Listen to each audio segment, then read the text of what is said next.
boleh jadi jatuh talak di dalam bersenda gurau, boleh jadi terjadinya akad nikah di dalam senda gurau, dan boleh jadi juga rujuk dengan isteri di dalam main-main bercakap.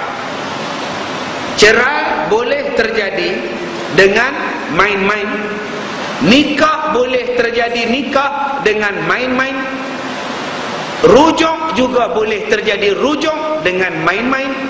Contoh saya buat, senang aja cerai, nak jadi cerai. Tuan-tuan balik kuliah maghrib dari Masjid Ar-Ridwan, tuan-tuan balik. Sampai di rumah pukul 10 malam, isteri buka pintu. Lambat abang malam ni balik. Ustaz Kazim lambat habis. Ya, buatkan kopi. Abang dahaga sangat. Abang ni pantang tengok ya, senang. Asal senang kopi, asal kopi senang. Abang pergilah bancuh sendiri. Abang balik tadi, kenapa abang tak singgah di kedai? Abang menyusahkan saya. Ya, kalau kamu tak buat kopi dekat abang sekarang, abang ceraikan kamu talak satu. Uguk-uguk kita pula orang tua ni nyampak. Dia pun pergi ke dapur, suami pun buka TV, tengok bola Chelsea lawan QPR. Isteri pun sampai, nah, minum. Abang kata nak kopi, kenapa kamu bancuh minum? Janji minum kopi. Tuan-tuan faham tak yang saya nak cakap ni? Kalau kamu tidak buat kopi sekarang, aku ceraikan kamu talak satu. Isteri pergi buat Milo. Apa hukum? Jaga-jaga tuan-tuan. Sebab tu bapak-bapak, abang-abang, jangan duk gunakan sangat main-main talak ni. Melo lah. Tuan-tuan minum. Kemudian pergi balik, pergi tidur dengan isteri. Apa hukum? Masya Allah, subhanallah. Jaga-jaga tuan-tuan. Okay, dia boleh datang berlaku main-main. Dia kata, terjadinya bercerai dalam main-main ni apa? Dalam kawan-kawan cakap, lepas mancing, lepas main golf, sambil duk minum kopi musang apa semua ni, duk menyimbang dengan kawan. Kawan dia kata, aku kalau dapat menikah dengan janda kaya, aduh, aku bisnes pun teruk lah sekarang.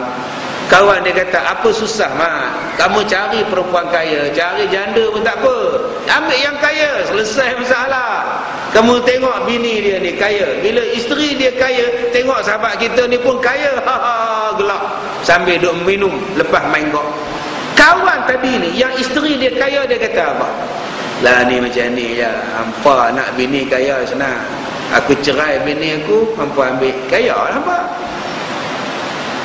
Dia pun gelak, siapa nak ambil bekas hang, tak kaya lah. Pakat minum, pergi balik rumah. Hukum dia jatuh talak. Aku ceraikan bini aku, hampa pergi ambil dia jadi. Lepas dah hampa ambil, dah jatuh dah talak tuan-tuan. Sekejap Ustaz, saya nak tanya soalan. Ya, tadi Ustaz kata, aku ceraikan bini aku, lepas dah aku ambil. Saya nak tanya ke Ustaz jatuh dah talak dengan isteri Ustaz?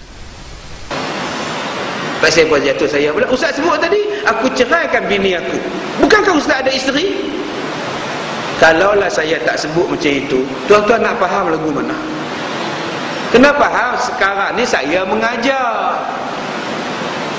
Bila mengajar, saya kena bagi contoh. Bukan saya kata isteri saya ceraikan. Bukan. Saya mengajar, tak jatuh. Kalau yang mengajar pun tak boleh, apa tu Ustaz? Tak tahu nak abang lah. Tak lagi saya cakap jatuh talak pula. Tak jatuh. Dalam kes ini, dia bukan mengajar orang. Dia bukannya mengajar. Dia sebut, kamu kalau nak perempuan kaya, nak janda kaya, senang. Aku ceraikan bini aku, ambil lah.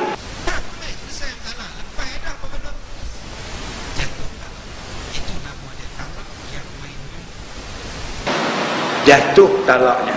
Jadi tuan-tuan berhati-hati. Bila tuan-tuan sebut perkara yang main-main, hukum dia jatuh. Baik, okey Ustaz. Bila jatuh, Apa hukum bila dah jatuh talak? Macam tadi dia sebut dalam filem, mereka suami isteri di luar filem. Dalam filem pun dibelakonkan sekali menjadi suami isteri. Pengarah kata skrip kamu ialah ceraikan dia. Maka tuan-tuan pun sebagai pelakon profesional yang kena ikut skrip, PA, aku ceraikan kamu. Ataupun dia tak sebut nama PA, aku ceraikan kamu dalam filem, maka hukum dia jatuh talaknya. Okey, pasal dia sebut aku ceraikan kamu, jatuh talak walaupun mereka hanya berlakon. Okey ustaz, bila dah jatuh talak macam itu, apa yang perlu dibuat? Kalau talak itu talak raj'i, iaitu talak satu atau talak dua, maka mereka boleh rujuk di dalam iddah. Tetapi kalau talak itu sudah talak yang ketiga, maka mereka tidak boleh rujuk, melainkan isteri tadi kena pergi menikah dengan orang lain, bercerai dengan isteri, dengan suami dia yang baru, habis iddah, baru kena nikah semula dengan suami yang dia ceraikan tadi. Orang Melayu sebut Cina buta, kalau nak buat Cina buta. Okey, yang ketiga, dan jikalau mati salah seorang daripada yang talak bergurau dengan tiada sempat rujuk, tidaklah boleh berpusaka-pusaka.